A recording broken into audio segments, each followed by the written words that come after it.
अब आप क्या करता है 10वां क्वेश्चन, निम्नलिखित में से कौन सा ग्राफ वस्तु की एक समान गति को दर्शाता है? एक समान गति, इसका मतलब दूरी के साथ समय में भी क्या हो रही है? वृद्धि हो रही है। और तभी गाड़ी क्या चल रही है? एक समान चाल से, न ऊपर असमान है, न ज्यादा है, न कम है, एक समान चाल से।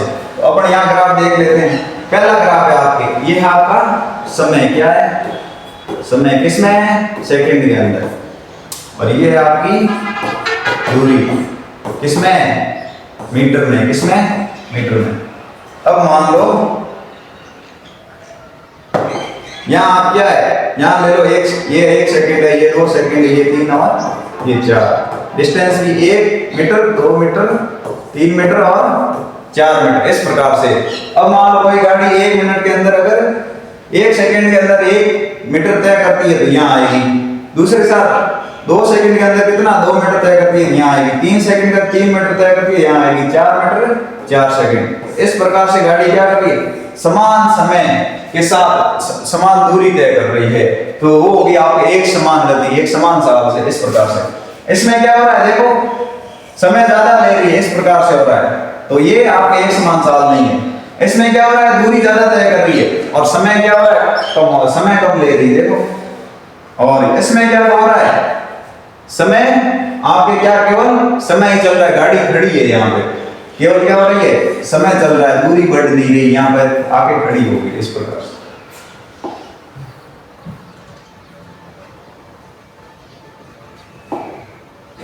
अब आ जाता है, यदि कोई वस्तु t समय में s दूरी तय करती है, क्या करती है? t समय में s दूरी, तो इसकी गति कितनी होगी? तो आप गति क्या? वेग।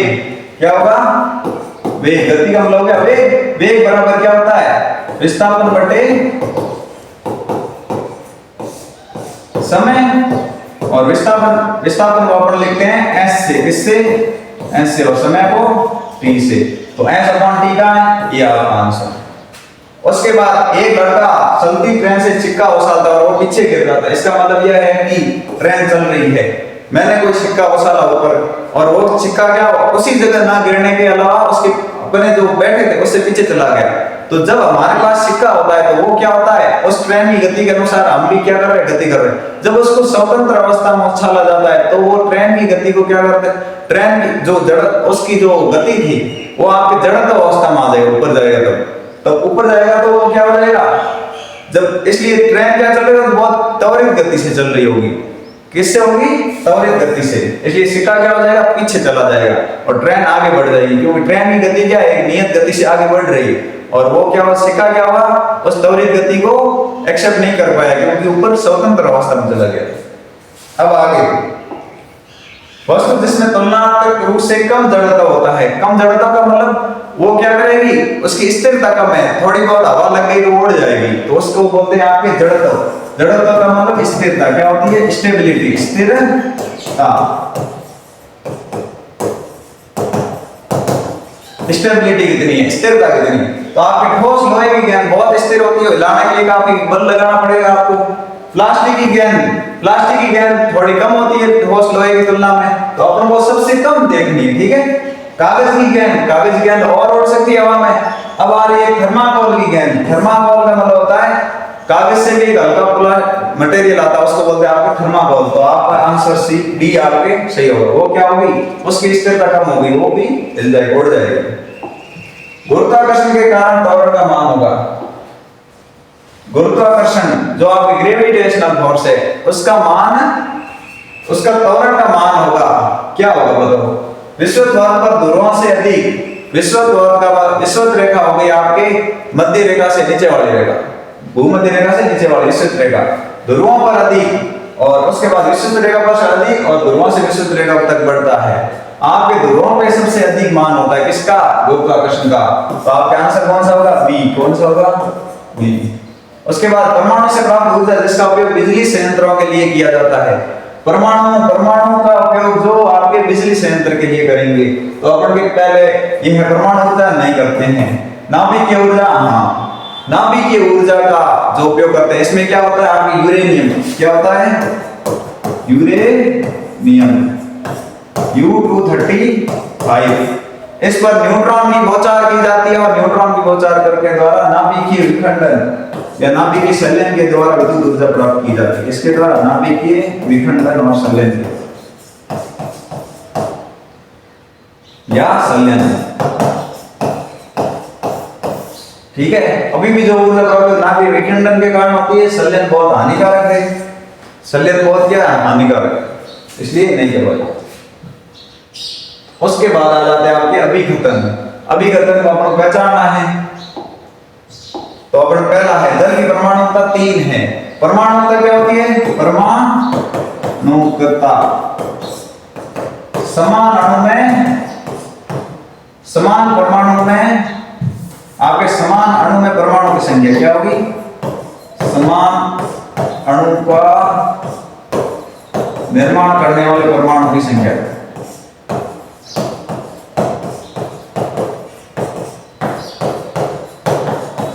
अब मान लो जल की क्या होगी? H2O है आपके।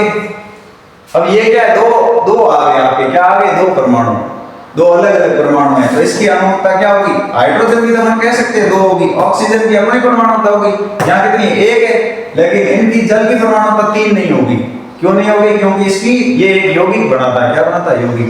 पहला आंसर गलत है। दूसरा, परमाणुता एक अणु का निर्माण करने वाले परमाणु की संख्या, मैंने यहाँ बता दिया, समान अणु का निर्माण करने वाले परमाणु, ये सही। तो आप कथन ए अब यहां देख लेते हैं। कथन ए क्या है? गलत है। कहां पे लिखा है कथन ए गलत है? कथन ए यहां लिखा गलत है। परमाणु का अणु का निर्माण करना आर अपना क्या है? सत्य है, आर सत्य है, ये हो जाएगा ऑप्शन डी। अब यहां आ जाते हैं, जाइलम एक सहवहनक है। हमने कहा था सहवहन, सहवहन का मतलब पदार्थ का क्या करता है?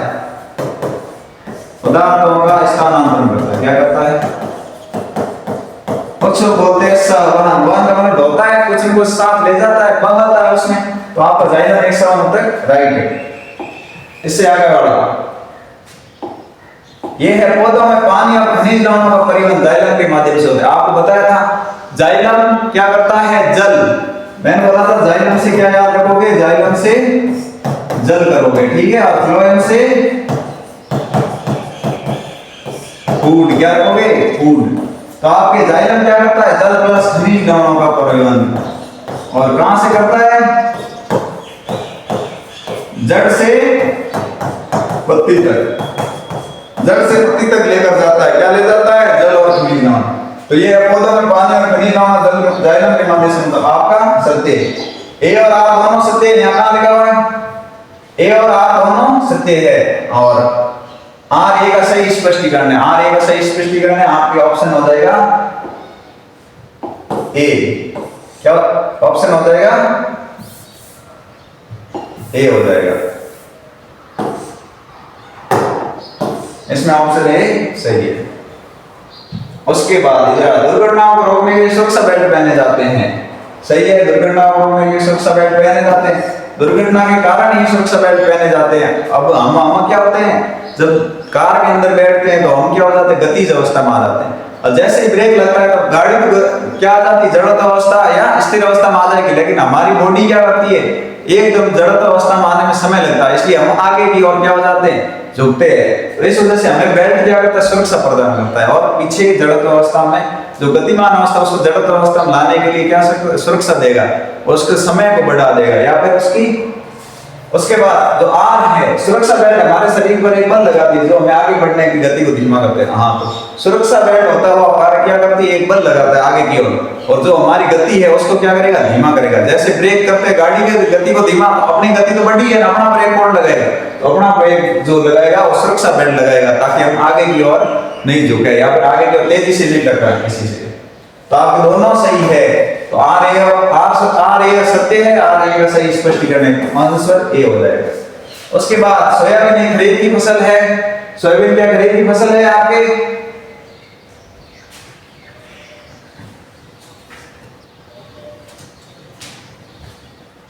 सोयाबीन एक खरीफ की फसल है, तो सही है आपका, सोयाबीन खरीफ की फसल है। उसके बाद वर्षा ऋतु में उगाई जाने वाली फसलों को रबी की फसल कहते हैं। नहीं, इसको उन फसलों को क्या कहते हैं? खरीफ की फसल, खरीफ की फसल कहते हैं, ना कि रबी की फसल कहते हैं। तो ये गलत है, ये आपका सही है।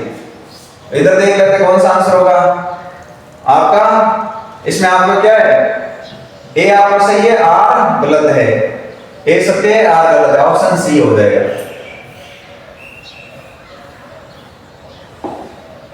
उसके बाद इनमें से ये तो आपको प्रयोग करवा दिया था, इसमें आप क्या करोगे, उद्देश्य लिखोगे, उसके बाद आवश्यक सामग्री,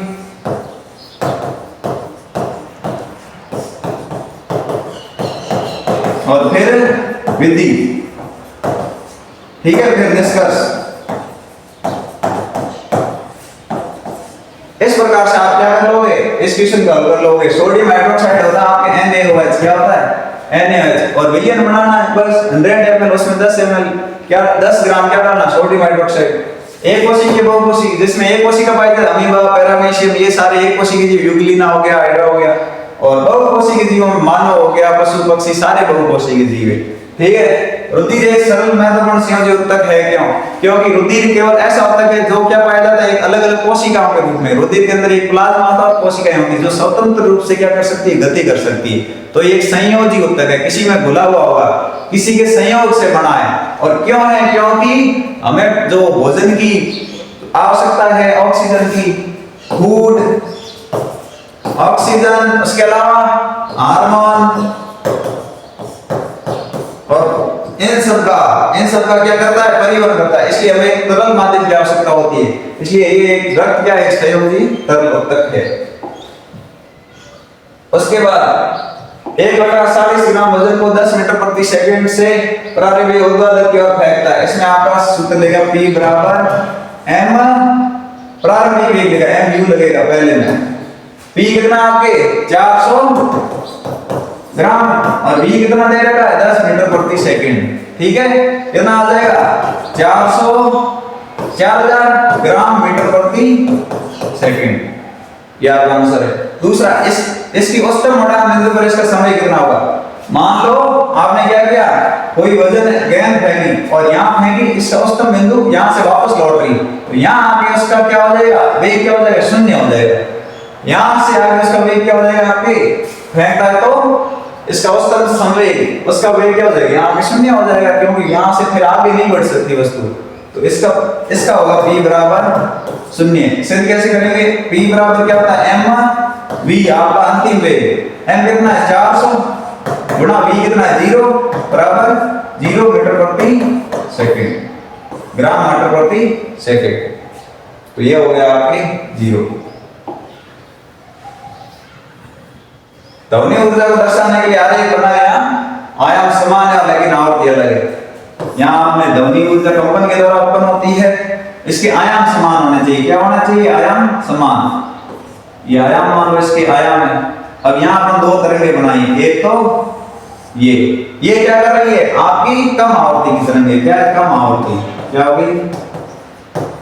अब उच्च आवृत्ति की तरंग कैसे होगी, तो वो भी ऐसे होगी। कैसे, देखो इसमें आयाम क्या है, दोनों में समान है, आयाम क्या है, समान है। इस प्रकार से हम 2 तरंगों के क्या बना सकते हैं, आरेख बना सकते हैं।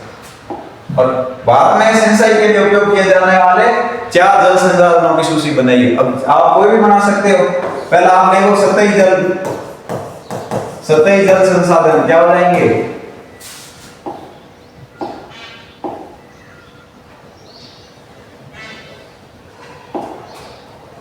इधर आ जाओ, पहला ले लो जल संसाधन देखना अपन को। पहला आप क्या आ जाएगा, सतही जल संसाधन क्या आ जाएगा,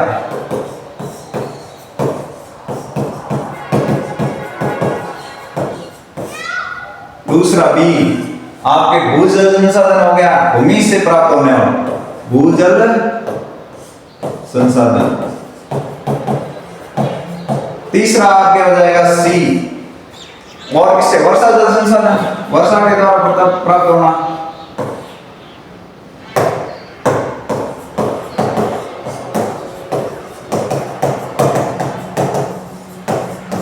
समुद्री जल हो गया, समुद्र से जल प्राप्त होना।